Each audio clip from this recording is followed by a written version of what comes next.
Әріптестер, қазір мен сіздерге Google формада қалай тест жасаймыз, соны көрсететін болам.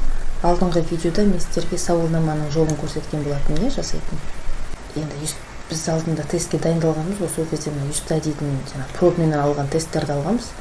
Енді осы жерге жасап қойдым. Енді бұны психологиядан тест деп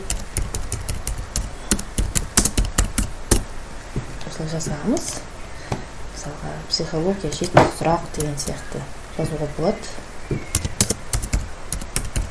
Дайындық кезінде жасаған болатын. Енді қараңыздар, тура сауалнама сияқты бұл жерде де толтырамыз, мына жағын барлығын.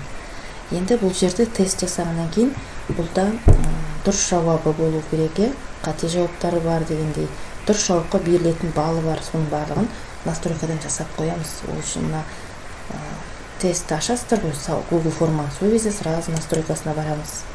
Настройкада мына баптаулар жасап қою керексіздер. Мысалға, тест деп тұр ғой мына. Автоматическая отправка отзывов дейді, осыны қосасыздар. Одан кейін мына жердегі публикация оценок деп тұр ғой, сразу после отправки формы деген басып қоясыздар да.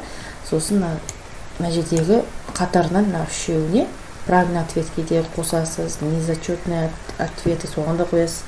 Сосын балдарына да жауап болады ғой, соларға да включить деп қоясынан барлығын.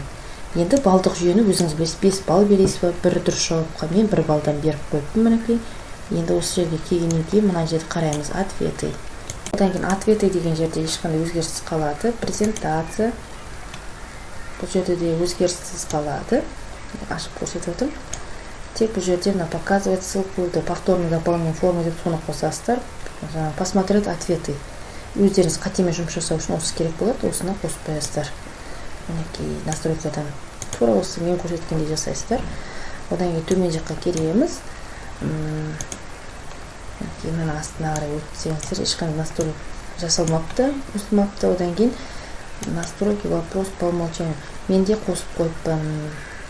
Яғни сұрақтарды рет-ретмен көрсетіп тұрады сіздерге. Енді вопросы деген жерге келеміз. Енді менде дайындап қойдым ғой мен алдын ала. Сондықтан мен сіздерге қазір көрсетейін дегені мынау. Ат жөнін жазасыз, қызыл жанып тұрған жерлердің барлығы, значит, міндетті түрде жауап беріледі. Ол үшін обязательно вопрос деген қосып қойдық. Енді қараңыздар, сұрақ 4 жауабы бар, домалақ болса, онда значит, бір-ақ қана жауабы дұрыс деген сөз. Барлық жерде қызыл жаныпты міндетті түрде жауап беретін сұрақтар, бір жауапты сұрақтар. Енді бізде мынандай болады, кейбір сұрақтарда бірнеше жауапты сұрақтар бар. Ондай сұрақтарды жаңағы көрсетемін қазір, түрі қандай болатыны. Сұрақтардың соңына қарай бірнеше жауаптар бар, таңдайды мінекей. Мысалға, мына сұрақ 87 сұрақ дейді, мотив ұғымын қарастырған ғалымдар деп тұр ғой. Соның ішінде бірнеше мына жауаптары дұрыс. Сол үшін бірнешеуін былай белгілей беруге болады. Көрдіңіз, несколько из списка деп тұр, соны басасыз. Енді осы сұрақ жазып отқан кезде қайсы дұрыс жауапсыз, соны сразу қойып кету керексіз. Мысалға, мына сұрақтың жауабының ішінде супер эго, ит деген дұрыс, соларға галочканы қойып кетеміз. Егер де осыны басса, онда значит, маған әрқайсына 1 балдан береді. Келесі сұраққа көшеміз. Мына жерде де тоже қойдық, жаздық бүкіл варианттарын. Бұл жерде қайсы дұрыс? Соған мына галочканы басамыз. Мысалға, мынада да көтеріңкі болу деген дұрыс па жауабы? Мысалға, мінекей ответы деп тұр ғой. Ответ басасыз, мінекей. Мынанда белгілейсіз көрдіңіз, сонда қосылады жауабына. Енді бұл қазір дұрыс жауабымыз, сондықтан алып тастаймын.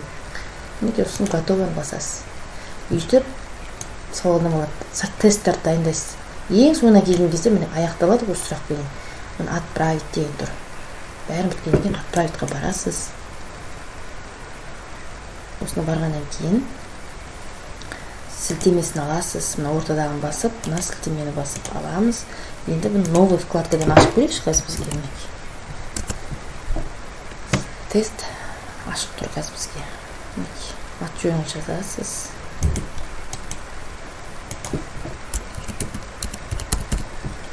Енді сұрақтардың тек біреуіне ғана жауап бересіз осылай. Бұл соңына дейін осылай жауап бересіз.